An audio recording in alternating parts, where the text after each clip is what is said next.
no início dos anos de 1910, 1915, né, surgiu uma praga na Terra que estima-se que matou entre 20 e 40 milhões de pessoas. Essa praga hoje é um vírus chamado influenza que praticamente todos nós já nos expomos a ele dezenas de vezes. E por que hoje esse vírus não nos afeta como afetou tantas pessoas naquela época? Porque fisicamente, sim, a evolução continua em atividade, o corpo se adapta, o corpo ele vai melhorando no que diz respeito à imunologia, né? Já no que diz respeito à consciência, aos princípios, eles não são regidos por essas leis. Então, enquanto o corpo tem o seu manejo, a consciência humana, ela obedece outras leis, está regido às leis superiores, leis divinais, né? Então, chegará um A momento que esse mesmo consciência não corpo... desperta com o passar do tempo, né? A gente Exatamente, pode dizer exatamente. que a natureza vai aprendendo com o tempo. A natureza do corpo, ela vai aprendendo mecanicamente, digamos assim, Exatamente. porque ela é consciente também.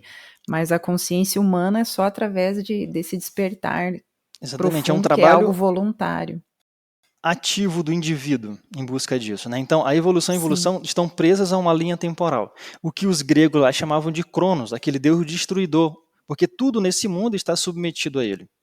Então, até mesmo os deuses tinham medo de Cronos, para termos uma ideia, seja, do tempo. Neste mundo tridimensional, até mesmo os deuses estão submetidos a ele. Então, hoje, Tudo se nasce morre, né? Aqui na terceira dimensão, tudo nasce, será cresce e morre. será que o Thiago gosta tanto desse tema porque Cronos é sinônimo de Saturno? Você é capricorniano, Thiago? Coincidentemente. Coincidentemente. Com Saturno não tem palavras bonitas, não tem como você burlar a ação do tempo, né? Mas eu queria só talvez voltar muito, mas acho que é um parênteses importante que foi Não colocado... se preocupe em voltar muito, Alex, que a gente voltou no Gênesis já. Estamos no primeiro século Nada da era será cristã. tanto.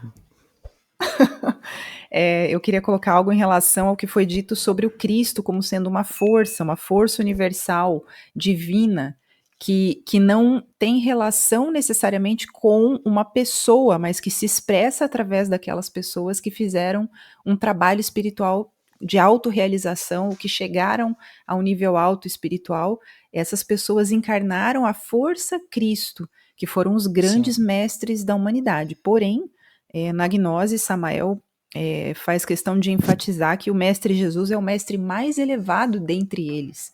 Então, nós não estamos comparando, colocando Jesus no mesmo nível, já que ele tem um nível superior, simplesmente dizendo que essa força pode se expressar naqueles que se preparam, e foi isso que Jesus veio ensinar para que outros pudessem fazer o que ele fez. Ele diz isso, né? Aquele que quiser vir após mim, ele diz o que a pessoa precisa fazer, porque essa força Cristo pode despertar em toda pessoa que se prepare, mas isso não quer dizer que o Mestre Jesus não tenha o seu nível elevadíssimo, o seu mérito, e nos diz Samael que é o iniciado mais elevado desse sistema solar. Então, só para esclarecer isso, porque algumas pessoas podem, enfim, entender mal o que está sendo dito. Perfeito, Alice. Boa observação. Bom, isso que a Alice coloca, assim, de que o Cristo, né, essa figura de Jesus, né, Jesus como o grandíssimo Senhor e tudo, né, ela foi bastante questionada durante o princípio do cristianismo, né. Então, hoje nós temos Jesus Cristo como o Senhor de toda a perfeição, representado ali, né, como o Filho de Deus no Novo Testamento, mas nem sempre foi assim, né. Então, no princípio das bases do cristianismo institucional, vamos dizer assim, havia questionamentos, né? Porque havia uma corrente que tentava levar Jesus Cristo para esse lado de que somente ele, só ele, etc., que é muito comum hoje em dia, e havia outros que enxergavam nele, exatamente, e havia uma outra corrente que enxergava nele, sim, um grande ser, o maior que já pisou a face da terra, entretanto, ele também é um profeta, ele também é uma expressão de Deus, né? E houveram outros antes dele e haverão próximos. Né? Isso foi mais ou menos... Esses seriam os gnósticos primitivos, não é, Tiago? Sim, né? Haviam correntes distintas, né? Por exemplo, você tem aqui Irineu de León, né? No primeiro século cristão, mais ou menos 1500, 1500 não, desculpa, mais ou menos no ano 150, né? Ele perseguia bastante essa ideia de um Deus universal presente em toda a criação. Ele defendia essa ideia justamente ortodoxa que só Jesus salva, né? Então, essa ideia não existia nos princípios, inclusive ali surge, né, nesse princípio, logo nos primeiros concílios, uma disputa gigantesca, né, um racha dentro da instituição que ainda não estava devidamente formada, onde os arianos, né, vale dizer, que não arianos do signo, mas sim do Diário, né, um personagem histórico ali que defendia, né, a sua ideia contrária aos demais, né, e houve uma disputa tremenda ali, né, então isso fez parte dessa, infelizmente, né, podemos dizer assim, isso fez parte dessa antropomorfia de Deus, né, de tirar o princípio, né?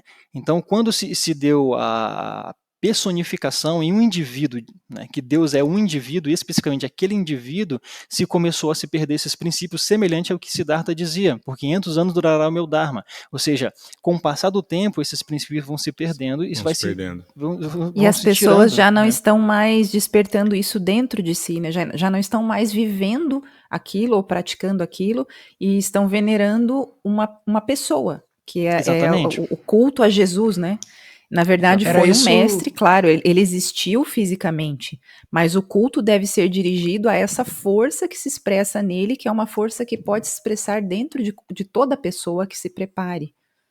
Era isso que eu Sim, ia claro. perguntar. A Laís respondeu antes de eu perguntar. Eu ia perguntar isso. Qual é o prejuízo dessa antropomorfização do Cristo ou de Deus? Qual é o Ficou prejuízo boa essa disso? Mas a palavra. Laís acabou de responder antes de ser Aham. feita a pergunta, né?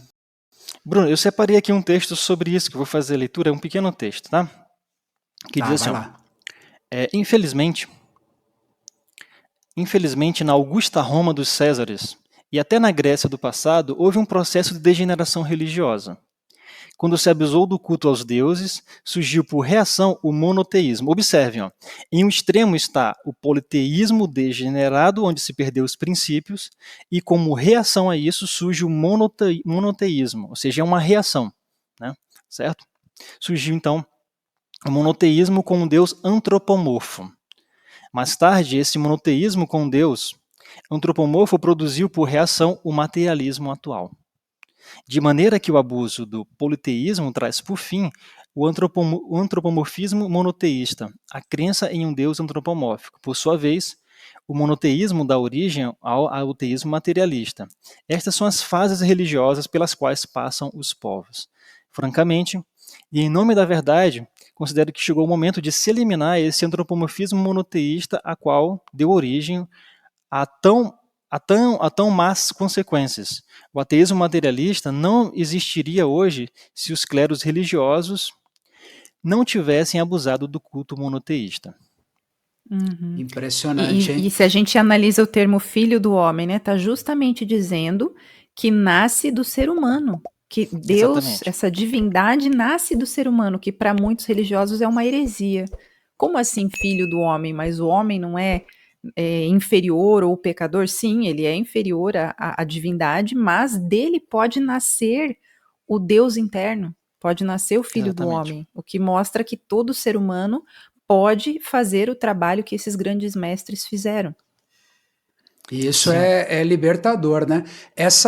Esse contraste que o Tiago colocava agora com essa leitura, talvez seja muito pertinente a gente contextualizar aí dentro desse contraste a senda ou o caminho do fio da navalha, que é esse caminho Exatamente. reto do meio equilibrado, e que nesse viés religioso que o Tiago colocou na leitura, combina muito bem com o que o mestre Samael diz, quando ele diz que a gnosis, como conhecimento, como doutrina, é sincretismo religioso.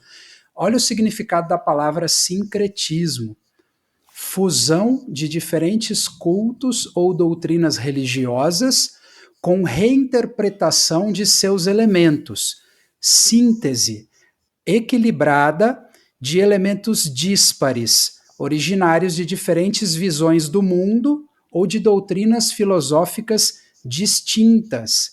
É a reunião de doutrinas diferentes com a manutenção de traços perceptíveis da sua originalidade. Então, gnose sendo sincretismo religioso dentro desse contexto do politeísmo degenerado de um lado e do monoteísmo cego e extremo e limitador do outro lado.